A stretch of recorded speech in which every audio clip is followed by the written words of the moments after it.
नमस्कार. आज आपण एका अशा जीवाचं रहस्य उलगडणार आहोत जो आपल्याच पृथ्वीवरचा आहे, पण एखाद्या एलियनपेक्षा कमी नाही. नमस्कार मित्रांनो, पुन्हा एकदा तुमचं स्वागत आहे मराठी रंगमध्ये. हो, आपण बोलतोय ऑक्टोपस बद्दल. तर मग चला या ऑक्टोपसच्या अद्भुत दुनियेत एक डुबकी मारूया आणि बघूया हा जीव आपल्या बुद्धिमत्तेच्या सगळ्या कल्पनांना कसं काही आव्हान देतो. ऑक्टोपसला खरं तर समजून घ्यायचं असेल ना, तर सुरुवात करावी लागेल त्याच्या शरीराच्या रचनेपासून, जी खरंच खूपच विलक्षण आहे. विचार करा, ऑक्टोपसला एक नाही, दोन नाही, तर चक्क 3-3 हृदयं असतात. त्यातली 2 हृदयं त्याच्या गिल्समध्ये म्हणजे कल्ल्यांमध्ये रक्त पोचवतात, आणि जे तिसरं सगळ्यात मोठं हृदय आहे ना, ते अख्ख्या शरीराला रक्तपुरवठा करतं. आणि थांबा, गोष्ट फक्त हृदयांवरच संपत नाही. मेंदू, ते पण एकापेक्षा जास्त आहेत. ऑक्टोपसला एक सेंट्रल म्हणजे मुख्य मेंदू असतो, आणि प्रत्येक हातामध्ये एक एक छोटा मेंदू, म्हणजे एकूण किती 9 मेंदू. आणि म्हणूनच तो एकाच वेळी इतकी सगळी किचकट कामं अगदी सहज करून टाकतो. आता बघा, ऑक्टोपसच्या शरीरात एकही हाड नसतं. असतं ते फक्त एक टणक धारदार चोचीसारखं काहीतरी. आणि याचमुळे ना ते कुठल्याही लहानशा जागेतून अगदी आरामात निसटून जाऊ शकतात. खरं तर हे सुटकेचे जादूगरच आहेत, नाही का? त्यांच्या ह्या अविश्वसनीय लवचिकतेचा एक भारी किस्सा आहे. इंकी नावाचा एक ऑक्टोपस होता. तो न्यूझीलंडच्या एका ॲक्वेरियममधून, विचार करा, फक्त 6 इंचाच्या पाईपमधून निसटून थेट समुद्रात परत गेला. कमाल आहे ना? आणि एक अजून इंटरेस्टिंग गोष्ट, ऑक्टोपसचं रक्त निळ्या रंगाचं असतं. हो, निळं.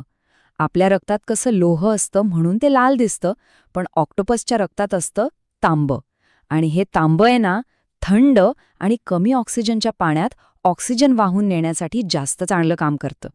तर मग आतापर्यंत एक गोष्ट तर नक्कीच लक्षात आली असेल की ऑक्टोपसची सगळी हुशारी फक्त त्याच्या डोक्यात नाहीये, ती त्याच्या पूर्ण शरीरात आणि त्यातही विशेषतः त्याच्या हातांमध्ये विभागलेली आहे. ऑक्टोपसच्या शरीरात जवळजवळ 50 कोटी न्यूरॉन्स असतात. पण आश्चर्याची गोष्ट काय आहे माहितीये? त्यातले 2/3 म्हणजे जवळपास 65 ते 70% न्यूरॉन्स त्याच्या हातांमध्ये असतात. याचा अर्थ काय होतो? तर त्याचा प्रत्येक हात स्वतंत्रपणे विचार करू शकतो, चव घेऊ शकतो आणि हालचाल करू शकतो. एवढंच नाही, ऑक्टोपस चक्क आपल्या हातांनी चव घेऊ शकतो. हो, त्याच्या हातांवर जे सक्शन कप्स असतात ना, त्यावर काही खास पेशी असतात. त्यामुळे तो कुठल्याही वस्तूला फक्त स्पर्श करून ओळखू शकतो की ती शिकार आहे की नुसता दगड आहे. खरंच ही माहिती किती अविश्वसनीय आहे, नाही का? जर अशाच आश्चर्यकारक गोष्टी, ज्या जगाकडे बघण्याचा आपला दृष्टिकोन बदलतात, त्या जाणून घ्यायला आवडत असतील तर आत्ताच सबस्क्राईब बटन दाबा, म्हणजे पुढची माहितीपूर्ण गोष्ट चुकणार नाही. चला, आता ऑक्टोपसच्या एका सगळ्यात मोठ्या रहस्याकडे वळूया, आणि ते म्हणजे त्याची क्षणार्धात अदृश्य होण्याची, स्वतःला लपवण्याची अद्भुत क्षमता. पण थांबा, इथेच तर एक मोठा ट्विस्ट आहे. ऑक्टोपस चक्क कलर ब्लाइंड म्हणजे रंगांधळे असतात. मग आता प्रश्न पडतोच की जो प्राणी रंगच बघू शकत नाही, तो त्याच्या आजूबाजूच्या वातावरणात इतका परफेक्ट कसा काय मिसळून जातो? तो इतका अचूक रंग कसा काय बदलू शकतो? याचं उत्तर आहे त्याच्या त्वचेमध्ये. ऑक्टोपस फक्त रंगच नाही, तर आपल्या त्वचेचा पोत म्हणजे टेक्स्चर आणि चकाकीसुद्धा बदलू शकतो. त्याच्या त्वचेखाली हजारो छोट्या छोट्या रंगीत पिशव्या असतात, ज्यांना तो फुगवतो किंवा आकसतो आणि त्याने रंग बदलतो. आणि एवढंच नाही, तर स्नायूंच्या मदतीने तो आपली त्वचा गुळगुळीत किंवा खडबडीतही बनवू शकतो. आणि आता तर शास्त्रज्ञांना असंही कळलंय की त्यांच्या त्वचेतच प्रकाश ओळखणारे प्रोटीन्स असतात, म्हणजे ते अक्षरशः आपल्या त्वचेने पाहू शकतात, डोळ्यांशिवाय, आणि त्यानुसार स्वतःला बदलू शकतात.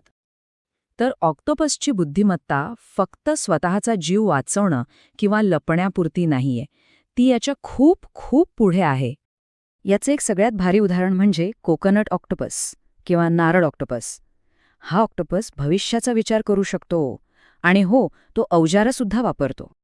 हा हुशार ऑक्टोपस काय करतोय माहितीये? तो समुद्राच्या तळाशी पडलेल्या नारळाच्या करवंट्या किंवा शिंपले गोळा करतो आणि त्यांना स्वतःसोबत घेऊन फिरतो. मग जेव्हा त्याला एखादा धोका जाणवतो, तेव्हा तो त्या करवंट्यांना जोडून स्वतःसाठी एक फिरतत चिलखत किंवा छोटा किल्लाच बनवतो. म्हणजे बघा, भविष्यासाठी किती जबरदस्त प्लॅनिंग आहे हे.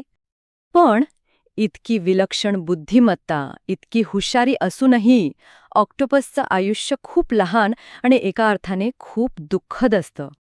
मादी ऑक्टोपस तिच्या आयुष्यात फक्त एकदाच अंडी घालते आणि अंडी घातल्यानंतर ती खाणं पिणं पूर्णपणे सोडून देते. तिचं एकच काम असतं अंड्यांचं रक्षण करणं. काही महिने आणि कधीकधी तर काही वर्ष ती अशीच अंड्यांची काळजी घेते. आणि ज्या क्षणी पिल्लं अंड्यातून बाहेर येतात तेव्हा तिचा मृत्यू होतो. ही एक नैसर्गिक प्रक्रिया आहे, याला सेनेसेन्स म्हणतात. तिच्या शरीरातल्या काही ग्रंथीच तिला असं स्वतःचा विनाश करायला भाग पाडतात. शास्त्रज्ञांना वाटतं की निसर्गाची ही योजना कदाचित यासाठी असावी की भुकेच्या तडाख्यात ती आई स्वतःच्याच पिल्लांना खाऊ नये. तर मग ऑक्टोपस आपल्याला काय शिकवतो? तो हे शिकवतो की बुद्धिमत्ता कोणत्या एका साच्यात नसते. एका तेजस्वी मनाला पाठीच्या करण्याची गरज असतेच असं नाही. आणि जीवन आपण कल्पनाही करू शकत नाही अशा कित्येक तरी वेगळ्या मार्गांनी विकसित होऊ शकतं. तर ऑक्टोपसची ही अद्भुत दुनिया कशी वाटली? जर या माहितीमुळे तुमची उत्सुकता वाढली असेल तर लाईक आणि शेअर करून हे ज्ञान इतरांपर्यंत पोचवायला नक्की मदत करा. आणि हो, सबस्क्राईब करायला विसरू नका. तुम्हाला ऑक्टोपसबद्दलची कोणती गोष्ट सगळ्यात जास्त आश्चर्यकारक वाटली हे आम्हाला खाली कमेंट्समध्ये नक्की सांगा. जय हिंद, जय महाराष्ट्र.